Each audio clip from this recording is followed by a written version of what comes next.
Action. Assalamualaikum warahmatullahi wabarakatuh. Ila hadratin Nabi Mustafa Muhammadin Rasulullah sallallahu alaihi wasallam wa ala alihi wa ashabihi wa dhurriyyatihi wa ahli baitihi ajma'in. Sallallahu hadratir ruhi khulafa'ir rasyidin sadadina Abi Bakar wa Umar wa Utsman wa Ali radhiyallahu an. Sallallahu hadratir ruhi sultanul awliya sayyidina Syaikhul Qadir Jalani radhiyallahu an. Sallallahu hadratir ruhi sultanul awliya sayyidina Syekh Abu Hasan As-Sadili. Sallallahu hadratir rumsani fi hadzal kitab Syekh Muhammad Nawawi bin Umar Al-Jawi wa nafa'ana bihi wa bi ulumihim wa amadana bi asrarihim wa ada alaina bi barakatihim wa karamatihim syai'ulillahi lana wa lahumul Fatihah. A'udzu billahi minasyaitonir rajim. Bismillahirrahmanirrahim. Alhamdulillahirabbil alamin arrahmanir rahim maliki yaumiddin. Iyyaka na'budu wa iyyaka nasta'in. Ihdinas siratal mustaqim. Siratal ladzina an'amta 'alaihim ghairil maghdubi 'alaihim waladdallin. Rabbighfirli amin. Qala mu'allifur rahimahullahu ta'ala wa nafa'ana bihi wa bi 'ulumihi fid dharaini amin ya rabbal alamin. Alhamdulillah, pada malam hari ini kita kembali mengaji lagi setelah malam minggu kemarin kita libur nggak ngaji karena ada acara di luaran. Baik, pada malam hari ini kita mulai makalah nomor 35.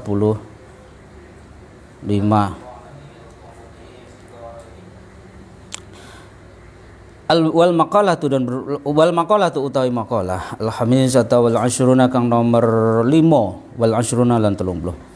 Ruwiya diriwayatake annahu sak temene Kanjeng Nabi Muhammad sallallahu alaihi wasallam alaihi salatu wassalamu iku kharaja metu sapa Kanjeng Nabi metu zata yaumin ing dalem suwijine dina metu ala ashabihi ing atase pira-pira sahabate Kanjeng Nabi.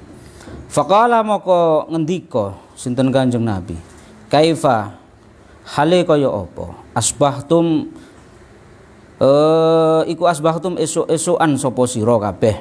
Aidakhaltum tegese manjing sapa sira kabeh fi waqti subahi ing dalem wektu subuh. Faqalu mongkon jawab sapa sahabat asbahna isu-isukan sapa kita.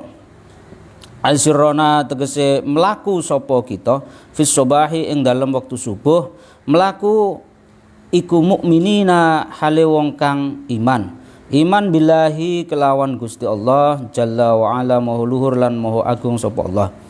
Faqala mongko ngendikan sinten Kanjeng Nabi sallallahu alaihi wasallam, wa ma iku apa alamatu imanikum utawi alamat iman sira kabeh. Qalu mongko jawab para sahabat, nasbiru sabar sapa kita alal balai ing atase pacoban ae al imtihanu ing atase coba minallahi saking ngersane Gusti Allah taala kang maha luhur sapa Allah. Wa nashkuru lan syukur sapa kita alar rahai ing atase kajembaran ail ittisai ing atase kajembaran fil ma'isyati ing dalem pengupa jiwa. Pengupa jiwa kuwi ya rezeki lah. Wa nardo lan ridho sapa kita bil qada'i kelawan qada al hukmi tegese ketetapan atau hukum al ilahi kang bangsa ilahi fi ayunin maujudati ing dalem perkara ing dalem pertelane pira-pira perkara kang maujud.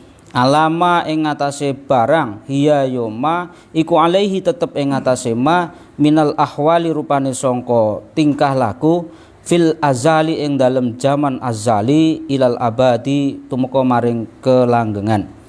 Faqala mongko ngendikan sinten Kanjeng Nabi alaihi salatu wassalamu, antum utawi sira kabeh iku al mukminuna wong kang padha iman kabeh hakon kelawan hak.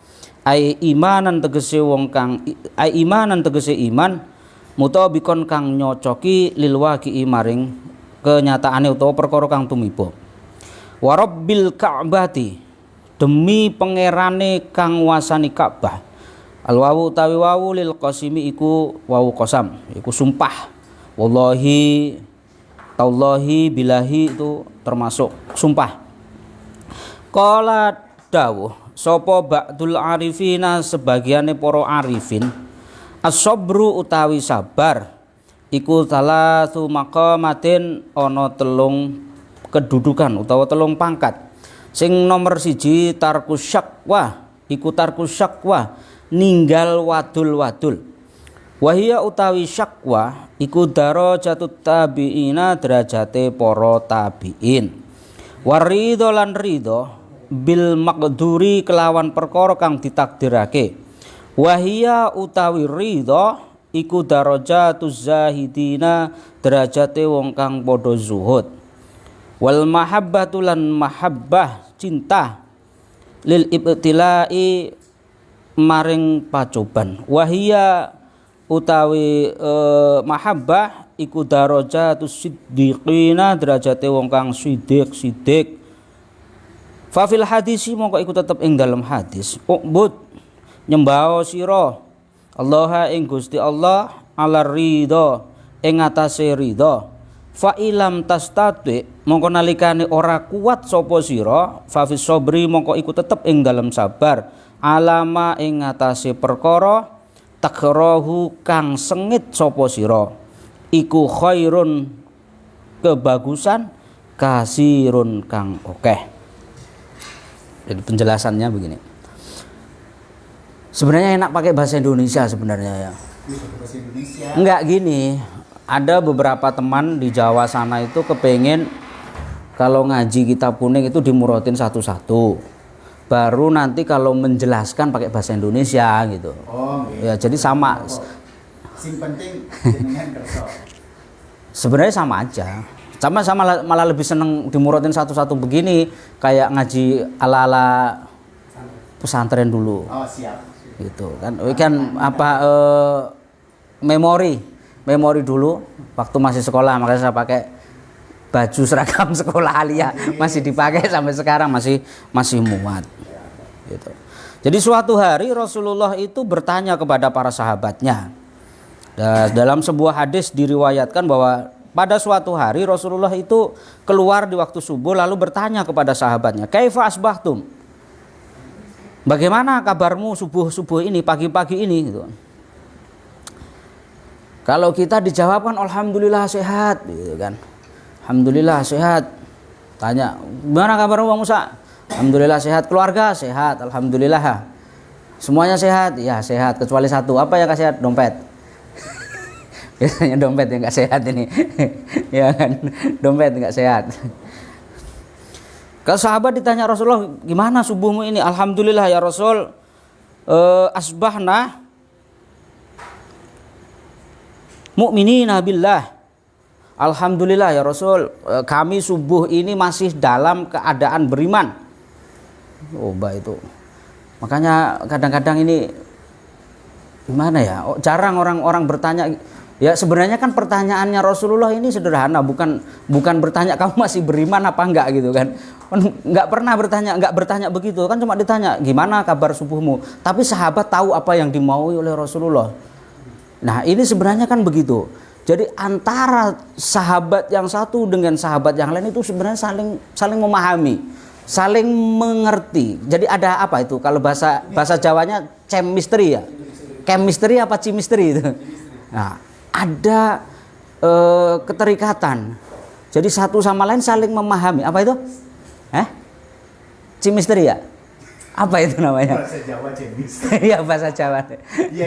Ada tali yang saling berhubungan sehingga saling merasakan satu sama lain, tahu apa yang dimaui oleh temennya, oleh sahabatnya, gitu loh. Kan nggak mungkin Rasulullah nanya, "Sapimu jek piro?"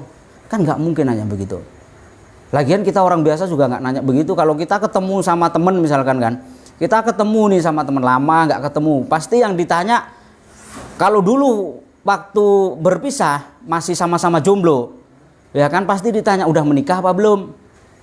Ya kan, "Bro, gimana kabarmu?" Kalau orang Jawa Timur, "Cuk, ya kabarnya Cuk." Kan? Pasti ditanya begitu. Ketika lama nggak bertemu, yang ditanya pertama kali itu pasti sudah berkeluarga apa belum.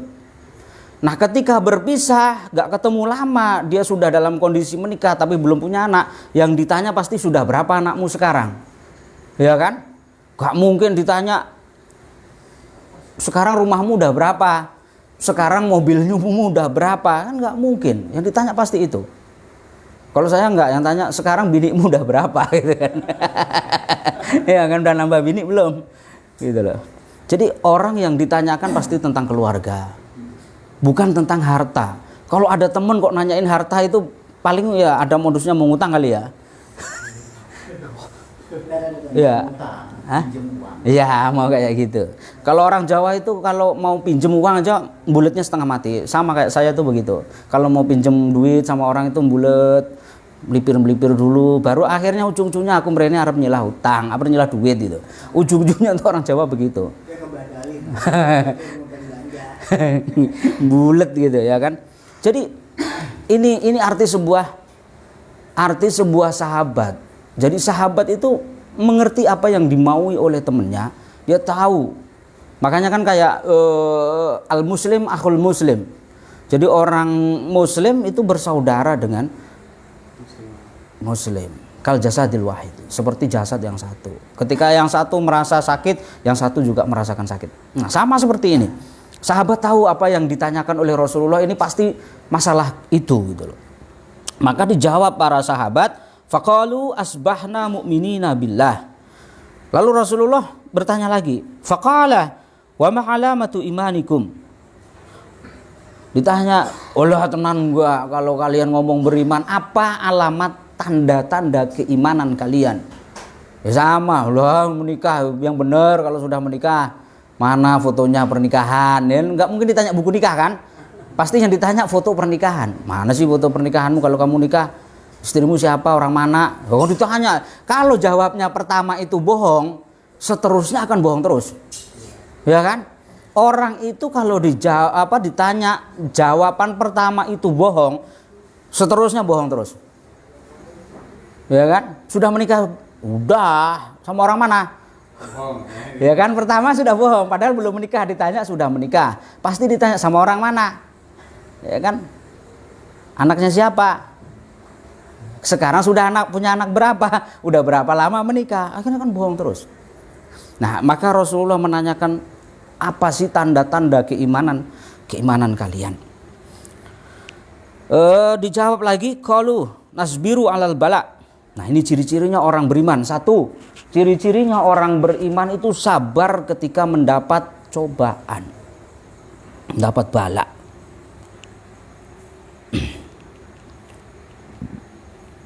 Bala ini banyak macamnya, macam-macam. Bala itu ya musibah tapi lebih ke pribadi. Kalau musibah itu kan umum. Banjir itu musibah, kan semua orang kena. Ya kan? Angin topan, tsunami itu musibah. Karena kenanya orang banyak. Kalau bala ini lebih ke individu diri kita sendiri. Orang lain nggak kena nih. Kita kena bala. Belum tentu orang lain kena. Misalkan jenengan kena penyakit lupa misalkan ya kan. Punya penyakit lupa, orang lain belum tentu. Tapi kalau musibah itu bersifat umum. Musibah itu bersifat umum. Banyak. Kalau bala ini lebih ke diri kita sendiri. Jadi cobaan untuk diri kita sendiri. Maka di sini kan yang ditanya itu sahabat. Jadi pribadi sahabat masing-masing, maka yang ditanya di sini adalah nasbiru alal bala. Kami sabar atas cobaan yang diberikan oleh Allah kepada kami. Ya sebenarnya kami ini, kita sebenarnya orang banyak juga, tapi lebih ke diri sahabat masing-masing. Nah, sahabat ini coba beda-beda, ada yang miskin, ada yang kaya, ada yang pokoknya macam-macam. Jadi cobaan nggak pasti sama. Cobaannya Mas Budi sama Mas Bugi, meskipun sama-sama jomblo beda. Beda kan, sama-sama jomblo ya kan, tapi beda enggak sama. Ya kan? Enggak sama. Yang satu lagi PDKT diserobot satunya, misalkan ya kan. Jadi beda-beda cobaannya itu. Balaknya beda-beda. Ya, contoh konkret real ya. Itu contoh konkret gitu loh. Kemudian yang kedua, wa nashkuru 'alar rahai. Kami bersyukur atas luasnya al-ittisa'u fil ma'isyah.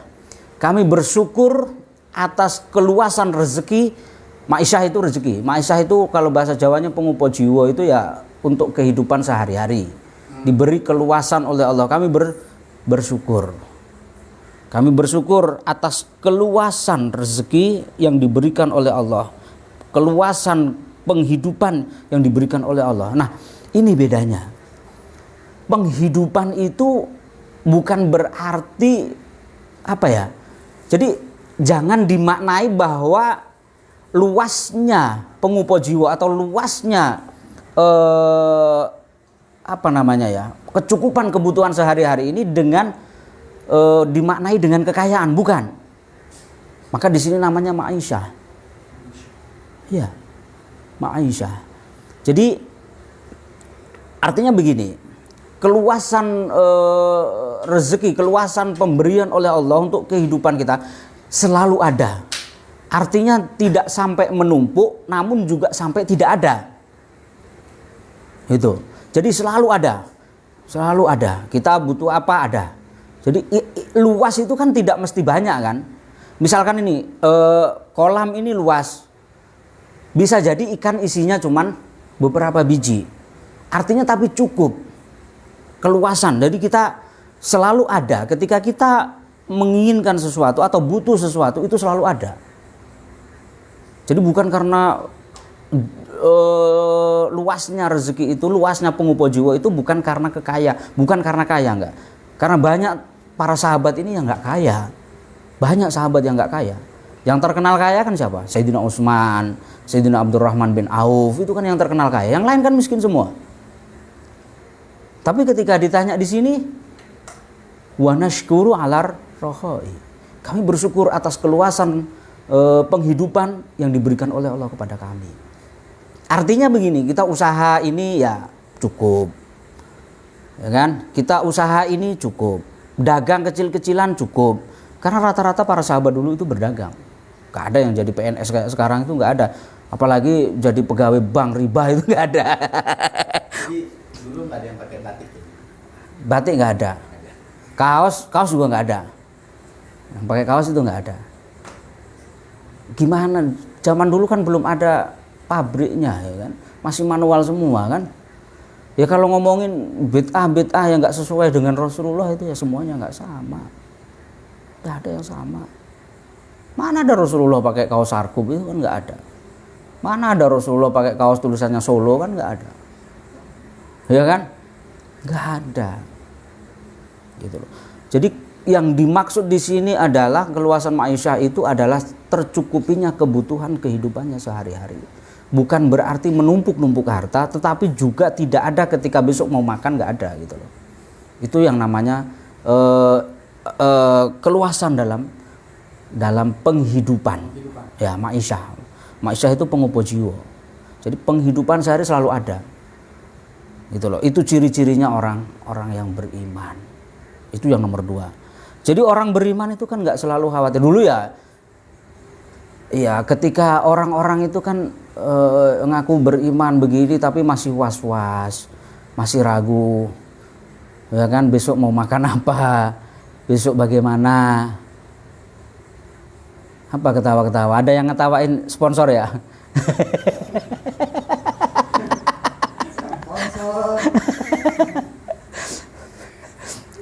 Ngajinya orang ini ya begini, ngajinya orang NU tuh santai ya.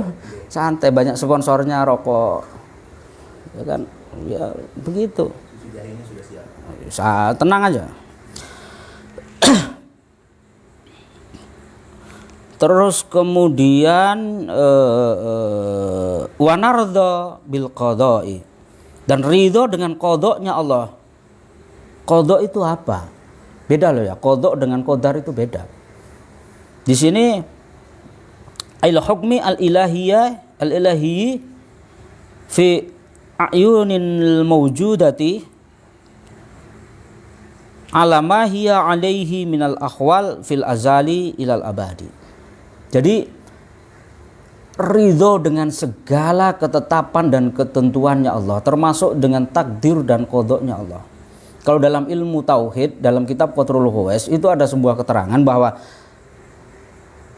takdir itu seperti kancing baju, adapun qadha itu seperti bajunya. Kancing baju bisa diganti warnanya, bisa diganti bentuk kancing bajunya, bisa diganti. Tetapi kalau bajunya ini nggak mungkin bisa diganti. Gimana mau diganti? Kalau ukuran mungkin bisa digedein, dikecilin bisa. Tapi warna baju nggak bisa dirubah. Mau dirubah apa pakai wenter ya warnanya tetap akan seperti itu. Polanya akan tetap seperti itu. Itu qadha. Atau dalam ilmu tauhid juga dulu dalam kitab Qatrul Huwais itu qadha itu seperti pondasi, sedangkan takdir itu seperti bangunan di atasnya. Itu rumah ini. Ketika orang mau merenovasi rumah, biasanya pondasi ini tidak diganti. Paling hanya ditambahi tiang-tiang. Ya kan? Ditambahin tiang-tiang. Yang bisa dirubah itu bangunan di atasnya. Nah, sama seperti itu. Takdir itu masih bisa dirubah. Tapi kalau qadha tidak bisa dirubah lagi. Itu bedanya takdir dan qadha. Takdir pun ada dua. Takdir mu'alaq dan takdir mubrom. Takdir memang ada yang tidak bisa dirubah. Yang tidak bisa dirubah jadi qadha tadi. Yang bisa dirubah itu takdir. Misalkan nih, si Maria dalam tulisan ini sebenarnya pasangannya Mas Budi. Tapi dalam perjalanannya kemudian diserobot sama Mas Bugi misalkan ya kan. Akhirnya Maria sama si Bugi. Karena usaha dari Mas Bugi ini bisa merubah takdir. Atau sama kan ada cerita seperti itu. Orang ini di Lauhil Mahfuz sudah ditulis bahwa hari ini, tanggal ini, jam ini dia akan mati. Tapi karena dia beramal, akhirnya kan ditambah lagi umurnya. Jadi mati. Gitu. Jadi ridho dengan apapun yang ditentukan oleh Allah. Makanya orang NU ini enjoy saja, menerima apapun yang diberikan oleh Allah, enjoy saja. Gak ada ceritanya orang NU tuh ya kalau ya ada, tapi tidak sampai tidak sampai harus terjerumus gitu loh. Orang NU itu apa sih yang nggak enjoy gitu loh, ya kan? Nggak punya duit ya masih bisa ketawa-ketawa, utangnya banyak ya masih bisa ketawa-ketawa, ya kan? Jomblo 35 tahun ya masih bisa ketawa-ketawa gitu kan, ya kan? Pergi dari rumah pulang dimarahin bini ya bisa ketawa-ketawa, ya kan? Itu orang NU begitu. Ya nggak tahu, pokoknya orang NU itu sudah selesai dengan kehidupannya di dunia ini. Yang ada ya ketawa, bercanda, bahagia.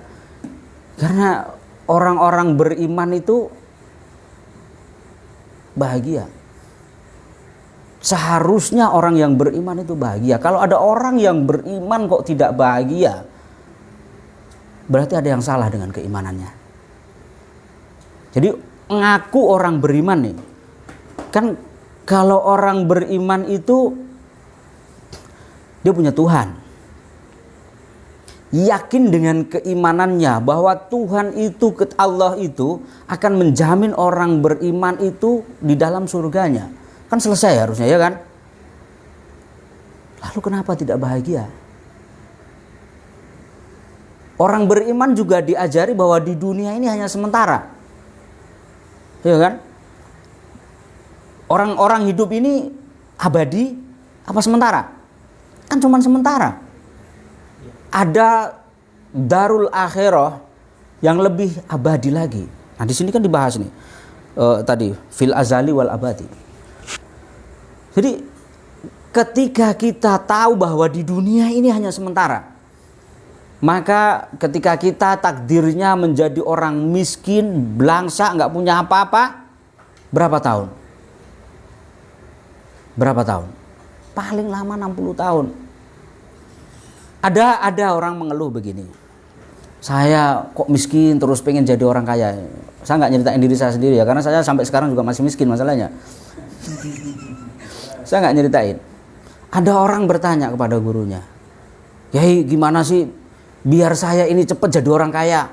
Bisa punya rumah, punya mobil, bisa beli tanah." Dijawab sama Kiai, "Ya santai aja.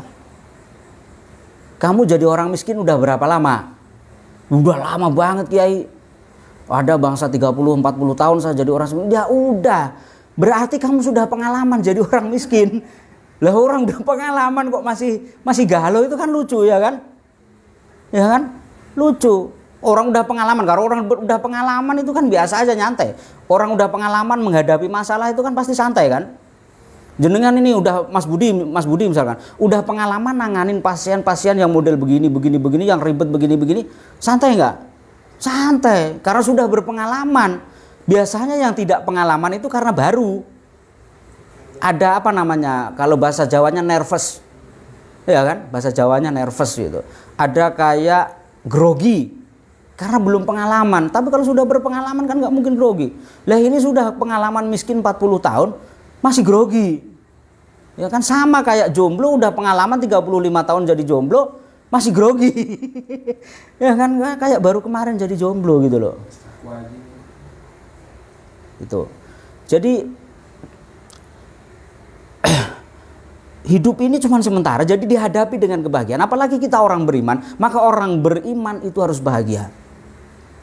Jangan sampai keimanan ini jadi biang kerok. Jangan sampai agama ini justru malah jadi biang kerok. Loh, iman itu kan keyakinan. Maka ketika keyakinan itu sudah benar-benar ada di dalam hati kita, yang ada hanya bahagia. Loh, begini loh, orang Islam ini sudah dijamin oleh Allah masuk surga. Ya kan? Yakin nggak masuk surga? Yakin masuk surga. Kalau kita sudah yakin mau masuk surga, santai nggak kira-kira? Misalkan begini, kita mau nonton bioskop, pas filmnya lagi bagus-bagusnya, kita ini sudah pegang tiketnya. Kira-kira masih mau desek-desekan nggak? Mau rusuh nggak? Biasanya yang rusuh ini nggak pegang tiket. Yang romli itu loh, rombongan liar itu. Biasanya yang bikin rusuh itu begitu. Kalau orang sudah pegang tiket mah santai, gua mau ada tiketnya. Ya kan, santai. Maka ketika ada orang beriman kemudian hidupnya tidak menunjukkan kebahagiaan terhadap orang lain, terhadap sesamanya, berarti ada yang salah dengan keimanannya. Harusnya orang beriman itu diajari oleh Rasulullah, kita harus baik dengan tetangga. Bahkan dalam sebuah hadis dalam kitab Arba'in Nawawi, la yu'minu ahadukum hatta yukrama jarhu. Tidak dinamakan orang beriman sehingga tetangganya itu dimuliakan. Ini kan mengajarkan kebahagiaan kepada tetangga, berbagi kebahagiaan kepada tetangga. Kalau sebenarnya kita benar-benar memang orang beriman. Ini ngakunya orang beriman sama tetangganya ketemu nggak mau nyapa, boro-boro nyapa, malah merengut, malah besengut, malah mukanya masem, boro-boro assalamualaikum. Pasang muka cemberut kayak kiri lagi apa, sakit gigi. Kayak kiri lagi sakit gigi gitu loh. Ini ngakunya orang paling beriman. Orang beriman itu kan nggak begitu. Orang beriman itu santai, ketemu siapa aja santai, ngadepin apa aja santai. Orang beriman itu karena ada yakin di dalam diri. Orang beriman itu kan ada Allah di hatinya, katanya ya kan, ada Allah di hatinya. Kalau sudah ada Allah, apa? Kita sudah merasa dekat dengan Allah, kita yakin dengan Allah, maka akan dijamin, akan dimudahkan. Jadi tidak perlu kita rusuh, kita gaduh, mengajak orang untuk beriman ya diajak aja. Tugas kita mengajak, bukan mengejek. Oh, neraka lu nggak mau masuk Islam, neraka lu nggak mau masuk Islam, ngapain begitu? Seandainya kita mengajak, yang diajak nggak mau, kita susah apa seneng? Nih misalkan jenengan mau ke pantai, bawa mobil satu, terus jenengan ngajak orangnya nggak mau, susah apa seneng? Ya udah, diajak nggak mau, ya udah santai aja ya kan. Nggak mau kan nggak usah dipaksa, masa nggak mau harus digebukin, ya kan nggak mungkin gitu loh. Kita ini mau mengajak kepada kebaikan, mengajak kepada keselamatan. Tapi orang yang diajak nggak mau, ya sudah nggak mau apa. Tugas kita kan mengajak, bukan memaksa. Kan innal huda hudallah. Petunjuk itu dari Allah, bukan dari kita. Kita tugasnya mengajak. Maka Rasulullah bilang apa? Tubasyiru wala tunadiru. Bikin bahagia, jangan bikin susah, jangan ditakut-takuti. Tuyasiru wala tu'asiru. Bikin mudah, jangan dibikin susah, sulit. Kan prinsipnya orang beriman begitu. Sekarang ini orang beriman kebalik. Kalau bisa dipersulit, kenapa yang dipermudah? Apa-apa sekarang kok jadi sulit. Beragama sampai dulu itu ada seorang sahabat yang hidup di zaman tabi'in. Jadi dulu waktu Rasulullah masih ada, ketika masuk waktunya sholat mau berjamaah, dia dikencang diikat ontanya di depan Masjid Nabawi, lepas orang-orang sholat dia nyariin ontanya. Di zaman Rasulullah itu biasa aja, nggak dimarahin sama Rasulullah. Tapi begitu masuk zamannya tabi'in, dibegituin, wah lu nggak beriman lu gitu kan, tipis iman lu gitu loh. Dulu perasaan di zaman Rasulullah itu nggak begini, sekarang kok malah jadi susah beragama gitu loh. Sama sekarang ini. Sekarang ini orang beriman makin susah. Apa-apa salah, begini salah, begitu salah, nggak ada benernya gitu. Seolah-olah orang-orang yang paling beriman itu sudah mereka yang memiliki Islam. Islam itu kayak punya mereka gitu loh. Jadi orang di luar mereka selalu disalah-salahin, apa-apa disalah-salahin, nggak jelas gitu loh.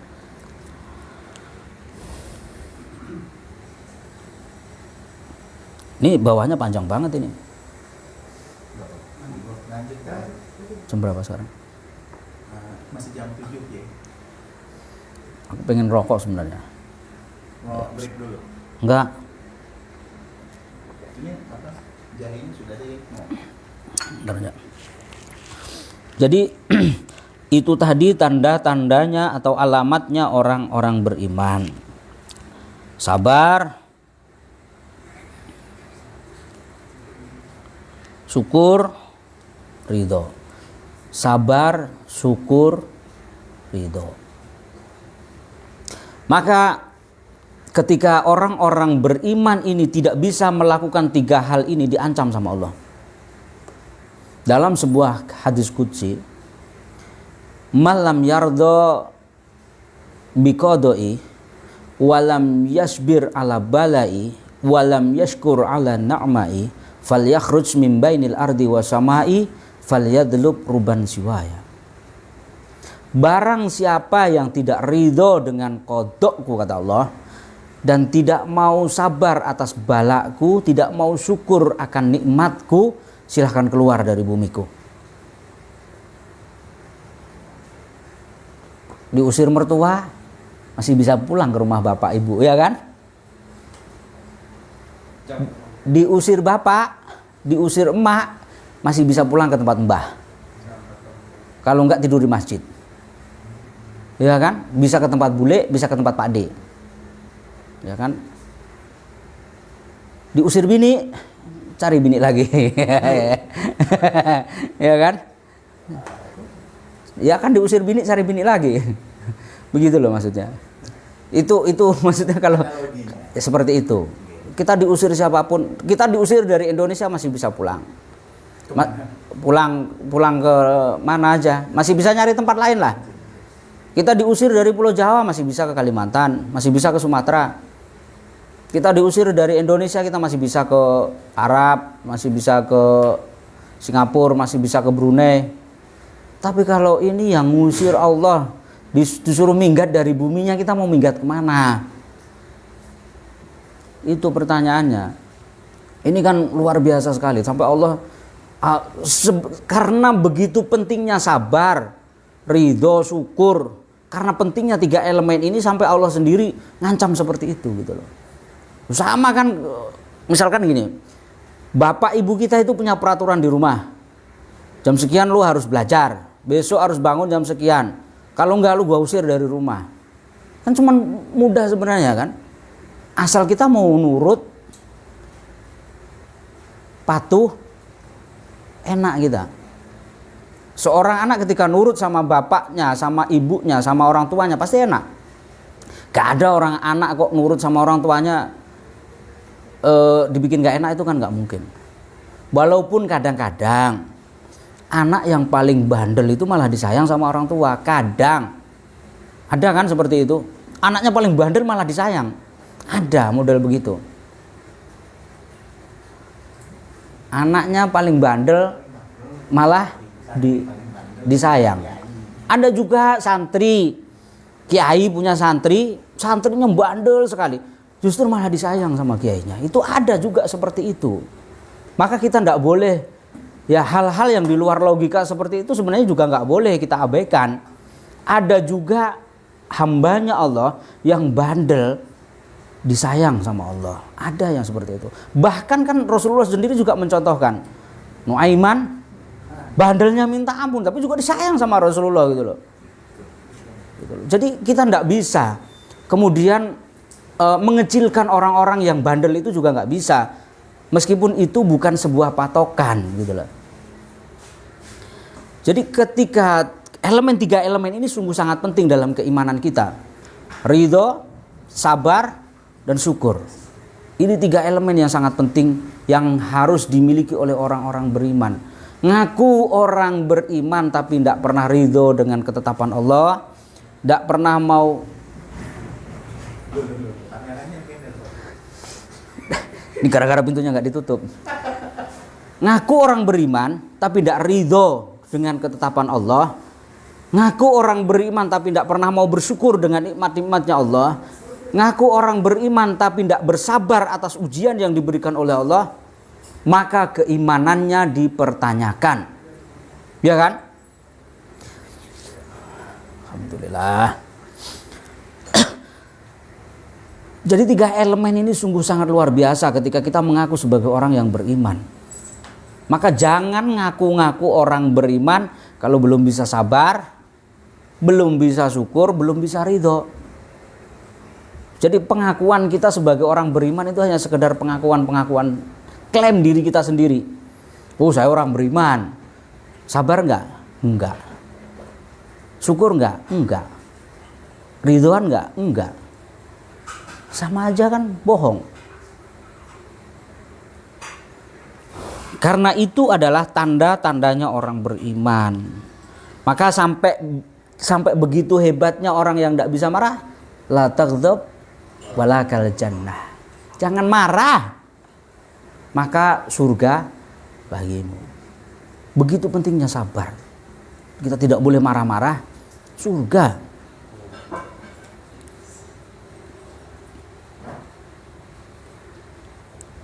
Nah, para ulama di sini qala ba'dul arifin as-sabru salah maqamat. Nah, sabar ini ternyata belum selesai ini. Satu bab belum selesai ini. Belum ngalih ke makalah bawahnya. Jadi ba'dul arifin, orang-orang yang arif, orang-orang yang sudah menep hatinya, sudah menep pikirannya, sabar itu ada 3 tingkatan. Yang pertama tarkus syakwa wa hiya darajatut tabi'in. Sabar itu meninggalkan curhat. Syakwa itu curhat, wadul kalau bahasa Jawanya wadul. Nah ini kan tadi kita ngaku orang beriman, tanda-tandanya ada 3. Salah satunya sabar kan? Sabar. Nah, sabar ini ada 3 tingkatan. Yang pertama, orang dikatakan sabar ketika dia bisa meninggalkan wadul atau curhat. Ya, ngeluh. Gimana ini gitu kan. Jadi ketika dia ada masalah, dia cerita ke orang, curhat ke orang. Ini tidak dinamakan orang sabar. Dia ngaku sabar, tapi cerita ke orang-orang. Gak bisa, ini tidak dikatakan orang sabar. Sabar itu ya diem aja udah. Kalaupun harus curhat ya curhat sama Gusti Allah. Ya tapi ya susah kan? Susah. Kadang-kadang gua kalau nggak cerita nggak selesai ini masalah gitu kan. Nggak plong hati kita ya kan? Nggak plong. Disabar-sabarin malah numpuk ke sini jadi bengkak ini kok otak. nggak bisa, harus diceritakan juga kepada orang. Nah, tarkus syakwa itu derajatnya atau kedudukannya para tabi'in. Kemudian ciri-cirinya orang sabar ridho. Ciri-cirinya orang sabar ridho. Orang ridho kepada hal-hal yang enak gampang, ya kan? Pada hal-hal yang enak gampang. Ridho itu gampang. Atau ridho terhadap sesuatu yang kita berikan kepada orang-orang yang kita senangi gampang. Motor kita hilang, bisa ridho nggak kita? Gua ridhoin dah, daripada gua disuruh nganterin ke rumahnya yang nyolong, mending biarin aja dia diambil. Bisa nggak ngomong begitu? Gak bakalan bisa nih, suwe ini orang nih motor hilang gitu kan. Kalau teman saya ngomongnya jancuk gitu. Ya kan, jancuk motor dicolong gitu kan. Itu ridho dengan hal-hal yang seperti itu susah. Sabar. Ditipu orang, nggak apa-apalah, mungkin dia lagi butuh, ya kan? Nggak apa-apa, mungkin dia lagi butuh. Saya nggak tahu. Mungkin Allah menggerakkan dia untuk membohongi saya, menipu saya, biar kehidupannya bisa terus berjalan. Bisa nggak kita begini? Nggak bisa. Paling yang miso-miso, marah-marah, nggak jelas gitu kan. Nah, ini belum dikatakan orang-orang yang bersabar. Nah, ketika kita bersabar, zahid itu kan, ini gelarnya para zahidin, orang-orang yang zuhud. Nah, orang-orang yang zuhud ini sudah tidak penting lagi. Dia mau kehilangan apapun, udah nggak penting lagi. Ada sebuah kisah. Ketika Mbah Yai Arwani mau pergi ke Semarang, di Penggaron, tas beliau atau dompet beliau dicopet sama orang. Beliau biasa aja. Beliau malah ridho, diikhlaskan. Jadi dompet beliau yang dicolong sama copet itu diikhlaskan. Saya ikhlaskan. Biar itu tidak menjadi barang yang haram ketika dia dimakan. Siapa tahu wasilah dia nyopet itu tadi, duit saya tadi, dia menjadi sadar. Ini golongannya orang zuhud, itu malah mendoakan kebaikan ketika dia dijelekin oleh orang lain. Kalau kita kan enggak, duit lagi segitu-segitunya malah diambil, ya kan? Kalau kita ini belum bisa menjadi orang yang zahid seperti ini, menjadi orang yang zuhud seperti ini. Jadi ketika musibah menimpa kita langsung sabar. Kalau Mbah Yai Asrori dulu bilang begini, ketika ada orang tua kita atau guru kita di hadapan orang lain, boleh kita berucap innalillahi wa inna ilaihi rajiun. Tetapi ketika kita bersama Allah, kita bilang apa? Alhamdulillah. Kan lucu kan? Ada orang tua kita meninggal, kita bilang alhamdulillah. Kalau kita ngomongnya di depan ramai, pasti kita akan dikatakan orang gila. Orang tua meninggal kok alhamdulillah. Kalau di depan umum, ya kita bilangnya innalillahi wa inna ilaihi rajiun. Tapi ketika kita bersama Allah, bermunajat sendiri dengan Allah, kita ngomong bersyukur alhamdulillah. Kenapa? Hakikatnya orang yang meninggal itu kan dipanggil Allah. Deket sama Allah. Yang manggil siapa? Allah. Maka bersyukur. Allah memanggilnya. Ya kalau kita syukur ada orang meninggal. Kalau orang jahat meninggal, syukur alhamdulillah aman desa. Ya kan? Kita bisanya bersyukur begitu. Orang-orang zuhud ini tidak lagi butuh dengan dunia ini, maka ketika mendapat bala, mendapat musibah apapun, dia selalu berhusnudzon, dia selalu malah mendoakan orang yang mendoliminya, orang yang berbuat jahat kepada dirinya, didoakan. Gus Dur dulu juga begitu. Gus Dur itu pernah ditipu orang. Beliau tahu kalau ditipu orang itu. Ketika ada kiai yang nanya, Gus jenengan ditipu orang kok malah diem tenang. Ya siapa tahu itu adalah jalan takdirnya dia menipu saya biar bisa selesai semua masalah dia. Siapa tahu kalau dia nggak nipu saya, malah orang lain yang ditipu. Malah banyak orang lain yang ditipu dan gak selesai masalahnya, akhirnya malah berujung ke penjara. Tapi karena yang ditipu saya, mudah-mudahan itu selesai masalahnya. Kita nggak bisa kayak gitu. Ditipu orang yang ngamuk-ngamuk, marah-marah lah, ya kan? Itu jangankan ditipu model-model kayak gini, orang ditipu pacarnya aja loh marah-marah. Tinggal selingkuh, marah-marah. Kalau saya dulu nggak begitu. Jadi laki-laki nggak boleh cengeng. Ditipu cewek masih ada 1000 cewek di belakang yang ngantri. Begitu, ya kan?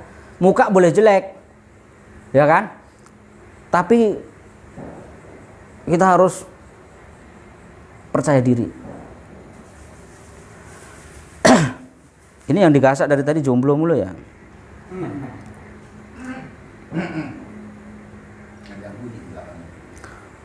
Oh ternyata belum selesai, masih panjang ternyata. Kemudian sabar yang ketiga adalah mahabbah lil ibtila. Nah ini yang lebih sulit lagi. Ini yang lebih sulit lagi. Dapat musibah tapi malah seneng. Bisa nggak? Dapat musibah tapi malah seneng. Gimana coba? Meraktekinnya itu loh, gimana gitu loh. Dapat musibah malah senang. Alhamdulillah saya dibohongin orang gitu kan. Bisa nggak? Ada yang nggak bisa gitu? Alhamdulillah motor saya dicuri orang gitu. Bisa nggak? Ini sulit mempraktekkan. Dan itu golongannya orang-orang siddiqin. Benar-benar orang-orang siddiqin.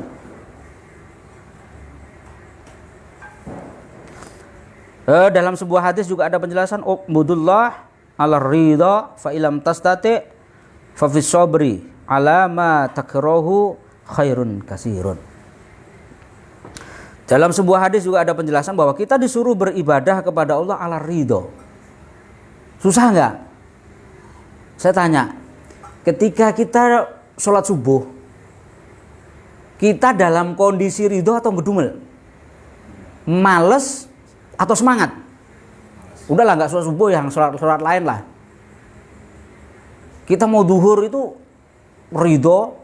Kalau orang ridho itu kan menunggu, ditunggu. Waktunya sholat duhur ditunggu sholat duhur, waktunya sholat asar ditunggu sholat asar, waktunya sholat subuh ditunggu sholat subuh.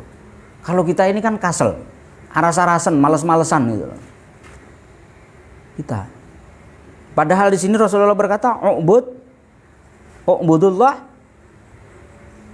ala ridho. Ridho itu kan seneng, ya kan? Ridho itu seneng apa nggak seneng? Seneng. Ridho itu seneng. Kita ini disuruh ibadah, seneng apa ngedumel?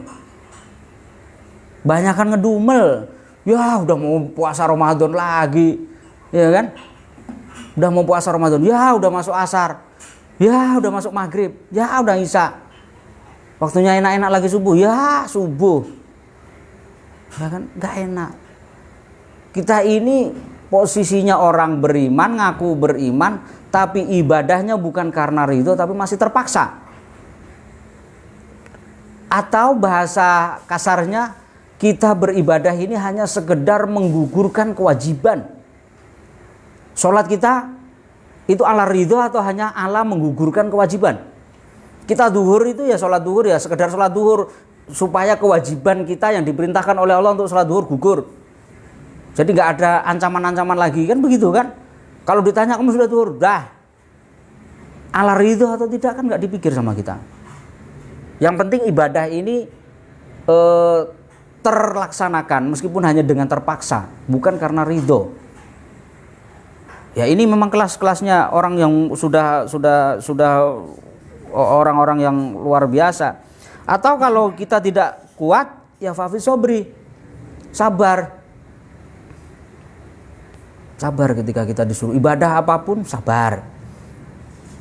Sholat dalam kondisi sabar. Tapi ke saya kalau sholat sendiri cepat. Karena kenapa saya sholat cepat? Biar tidak digoda setan. Kalau lama, bismillahirrahmanirrahim, lama ditewel setan kaget dah. Sampai apa tadi lupa. Gitu loh. Saya sholatnya cepat kalau saya. Kalau saya sholat sendiri cepat. Kalau ada yang mau makmum, ya saya cepetin juga. Biar setannya nggak ganggu.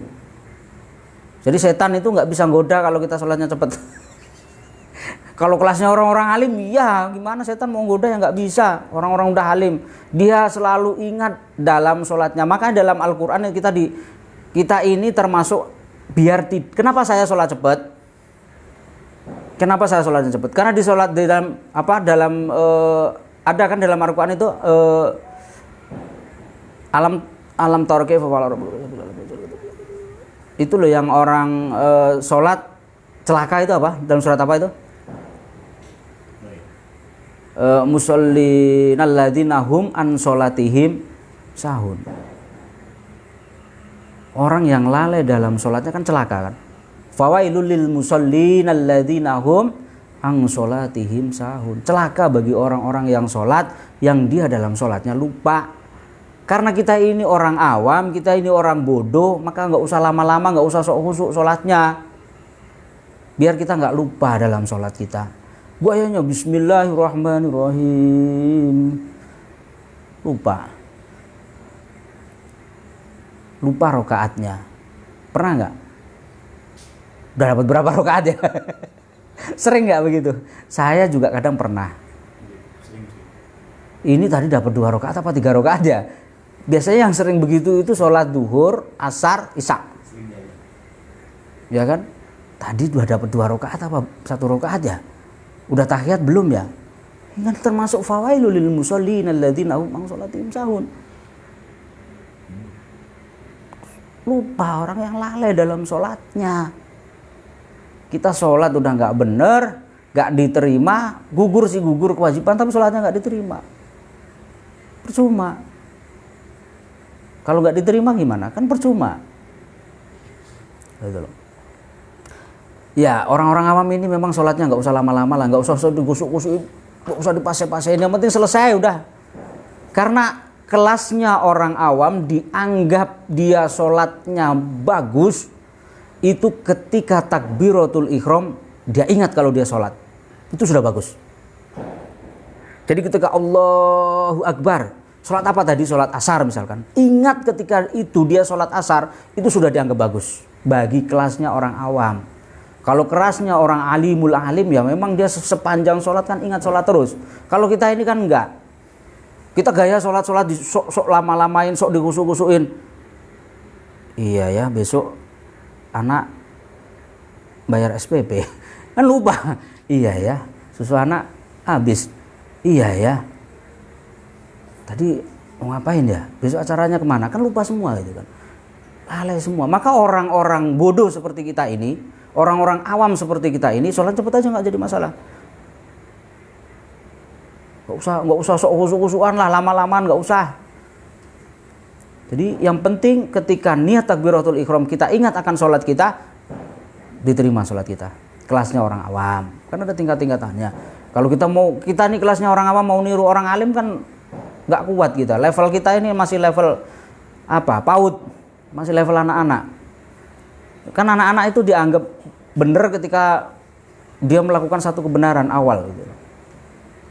Kalau orang alim memang dia akan selalu ingat dalam semua gerak sholatnya dia ingat Allah. Kalau kita kan enggak, yang kita ingat itu yang lain.